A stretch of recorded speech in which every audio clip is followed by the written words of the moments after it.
ఓం నమ శివాయ నమ జై పరబ్రహ్మ పరమాత్మ నమ జగత్తే సతే ఫలయ బ్రహ్మ హరిహరాయ త్రిగుణాత్మ సర్వగౌతిగామి దర్శ దత్తాత్రేయ నమస్తంతిని సిద్ధి కురు కురు కురు కురు కురు స్వహ. ప్రజలందరికీ నమస్కారము. మరి ముఖ్యంగా ప్రజాదిష్టి, ప్రజల గురించి, నరదిష్టి గురించి చెప్పబోతున్నాను. మరి ఆ నరదిష్టి అనేది మనిషికి 4 విధానాలుగా నష్టం చేస్తుంటుంది. నరదిష్టి వల్ల నల్లరాయన బద్దలవుతుందంటారు. మరి నరదిష్టి అంటే పక్కవాడు బాగుపడుతున్నాడు, పైకి వస్తున్నాడు, బిల్డింగులు కొంటున్నాడు, బాగుపడుతున్నారు, పైకి వస్తున్నారు అని చాలామందికి చాలా విధానాలుగా చాలా డౌట్లు, చాలా విధానాలు ఉంటాయి. అంటే మనిషికి ఒక అసూయ, బాగున్నారని మనిషికి నర ఏడుపు, నరదిష్టి, గ్రహదోష నివారణ కనబడుతుంది. కానీ ఎక్కువగా ఈ ప్రజా దిష్టి వలన ఎంతలా మనిషి అయినా కూడా అభివృద్ధి రాకోకుండా, ముందుకు పోకుండా, వెనక్కి పోకుండా, మానసికమైన ఇబ్బందులతో, మానసికమైన టెన్షన్లో బాధపడుతూ ఉంటారు. మరి ఈ నరదిష్టి వలన మనం ఏ కార్యక్రమం అనుకున్నా కూడా, ఒక వాహనం తీయాలన్నా కూడా, ఒక వస్తువు కొన్నా కూడా, ఒక డ్రెస్ వేసుకున్నా కూడా మన మీద ఆ నరదిష్టి అనేది పడిపోతుంటుంది. ఆ నరదిష్టి మనిషి మీద పడిన తర్వాత మనిషికి తలనొప్పి, కాళ్ళు చేతులు నీరసం అయిపోతుంటాయి. హుషారుగా పని చేయబుద్ధి కాదు. మానసికంగా మనసులో ఒక టెన్షను, ఒళ్ళంతా ఇడుపులు, ఒళ్ళంతా నొప్పులు, ఆ విధంగా ఆటోమేటిక్గా రోమాలన్నీ నెక్కబరుస్తుంటాయి. ఒక్కొక్కరికి రోమాలలో ఏమవుతుందంటే చెమట పెట్టేస్తుంటుంది. మనిషికి బాడీ మొత్తం చెమట పట్టేసి నీరసం అయిపోతుంటారు. మరి అది ఎందువల్ల జరుగుతుంటుంది, ఏమిటా అని చాలామందికి చాలా సందేహాలు ఉన్నాయి. అంటే నరఘోష అనేది చాలా పెద్దది.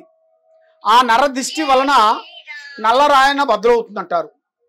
మరి ఆ నరదిష్టి వలన ఏ కార్యక్రమం అనుకున్నా, ఏ పని చేయాలనుకున్నా చేతికాడికి వచ్చిన కొన్ని పనులు చేజారిపోవటం, మనకి మనశ్శాంతి లేకోకుండా ఉండటం, మానసికంగా కొన్ని ఇబ్బందులు పడటం, ఇలాగ కొన్ని కనబడుతుంటాయి.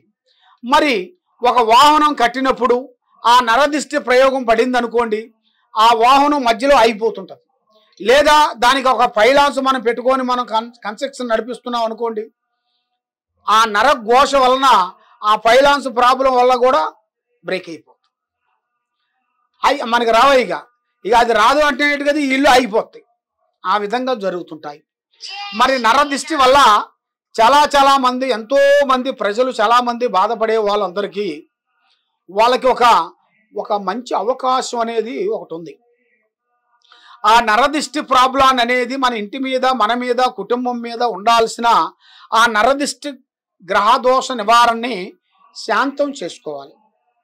శాంతం చేసుకున్నట్టుగైతే ఎలాంటి సమస్య అయినా కానీ, ఎలాంటి దిష్టి అయినా కానీ, ఎలాంటి ప్రయోగమైనా కానీ, ఎలాంటి సూపు అయినా కానీ శాంతమైపోతుంది. మరి సూపు అంటే సూపులో ప్రేమ సూపు, సూపులో దొంగ సూపు, సూపులో వైరాగ్యమైన సూపు, సూపులో స్థాన సూపు, సూపులో కామ సూపురా అన్నాడు. మరి అలాంటి కామ సూపుగాన పడిందిరా అంటే భార్యాభర్తలు కలుసుకున్న వాళ్ళు కూడా ఇడిపోతుంటారు. కొత్తగా పెళ్ళిళ్ళు అయిన వాళ్ళు కూడా ఈ కామ దిష్టి వలన దూరం అయిపోతుంటారు. దానివల్ల వాళ్ళకి ఇంట్లో మనశ్శాంతి ఉండదు, బయట మనశ్శాంతి ఉండదు, ఏ పని చేయబుద్ధి కాదు, మానసికంగా రోజుకి చాలా టెన్షన్ పడుతుంటారు, పండుకుంటే నిద్ర పట్టదు, పిచ్చి కలలు వస్తుంటాయి, కొన్ని మానసికమైన ఇబ్బందులు కొన్ని పడుతుంటారు. ఇలాంటి మానసికమైన ఇబ్బందులతో పడే వాళ్ళందరికీ ఈ నరదిష్టి ప్రాబ్లం ఉందనేది మనకి అర్థమైపోతుంది. ఆ నరదిష్టి ప్రాబ్లం ఉన్నప్పుడు నువ్వు నిమ్మకాయ, కొబ్బరికాయ నీ మీద నుంచి తిప్పి పారేస్తుంటారు చాలామంది. కొంతమంది ఉప్పు పట్టుకొని ఎడమ చేతితో తిప్పి పారేస్తుంటారు. కాబట్టి ఆ దిష్టి ప్రభావం అలా పోదు.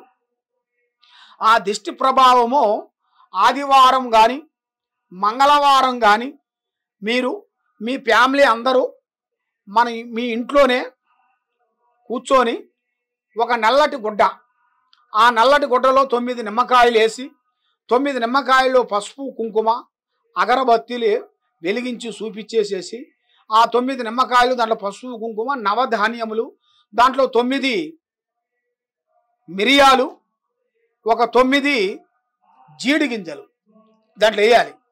వేసేసి మూట కట్టాలి. మూట కట్టేసి నేను ఒక గురు మంత్రాన్ని మీకు ఒకటి చెప్తాను. ఆ మంత్రాన్ని 9 సార్లు మీరు జపించేసేసి మీ ఇంటికి ఇంట్లో కానీ మీకు మేను సింహద్వారణానికి కానీ కట్టుకోవాలి. అలాగ మీరు కట్టుకునేట్టుకైతే మీ ఇంటి మీద ఉండాల్సిన నరదిష్టి, మీ మీద ఉండాల్సిన నరఘోష, ఆ ప్రజా దిష్టి అనేది పోతుంటుంది. భార్యాభర్తల మధ్యలో కొంతమంది దిష్టి ప్రయోగం పెట్టి వాళ్ళ సంసారాన్ని కూడా ఎంతోమంది భంగం చేస్తుంటారు. మరి కుటుంబంలో కూడా మనశ్శాంతి ఉండకోకుండా ఉంటుంది. ఏ పని అనుకున్నా కూడా ఆ పని కరెక్ట్గా సెట్ కాకోకుండా ఉంటాయి. మరి ఇలాంటి మొత్తానికి సమస్యలు రాకోకుండా ఉండాలంటే ఆ విధంగా చేసి మీరు కట్టినట్టుకైతే ఆ సమస్య అనేది మీ మీదకి తొలగిపోతుంది. ఇంకా ఎలాంటి సందేహమైనా కానీ, ఎలాంటి డౌట్ అయినా కానీ మీకు ఉండేట్టుకైతే ఈ కింద ఉండాల్సిన నెంబర్కి ఒకసారి మమ్మల్ని సంప్రదించినట్టుకైతే మరి మీ ఇంట్లో ఏముంది, మీ ఒంట్లో ఏముంది, మీరు చేసే ఆఫీసులో ఏముంది, మరి మీరు ఏం చేస్తే బాగుంటుంది అనేది మొత్తం జాతక చక్ర గణితం వేసేసి చూసి మేము దానికి ఏం చెయ్యాలో దానికంతా సొల్యూషన్ చెప్తాం. దానికి చేయాల్సిన పూజా బలం ఎలా చేయాలి, ఎలా చేస్తే మీకు ఆ ప్రాబ్లం అనేది కంటిన్యూ అవుతుంది అనేది చూసి దానికి అమ్మవారు అంజనం వేసేసి కట్టడి కట్టి ఓము దాల్చేసి నాగబంధన భైరవుని తెలుసుకొని మీకు చెప్పేస్తాం. ఏ సమస్య అయినా కానీ, మీ ఇంట్లో ఉన్న సమస్య కానీ, బయటి సమస్య కానీ, మీ మీద నరదిష్టి కానీ, మీ పిల్లల మీద కానీ, మీ కుటుంబం మీద కానీ, ఎవరి మీద ఎలాంటి సమస్య ఉన్నది కూడా అది మాత్రం చూసి పరిష్కరించి జాతక చక్రం వేసి చూసి చెప్పగలుగుతాం. ఎలాంటి సమస్యకైనా కూడా మన దగ్గర ఒక పరిష్కారం దొరుకుతుంది. ఏ సమస్యకైనా కూడా మన దగ్గర ఒక పరిష్కారం ఉంది కాబట్టి మీరు తప్పకుండా మాకు సంప్రదించండి. సర్వో జనా సుఖినో భవంతు. ఓం నమః శివాయ నమః.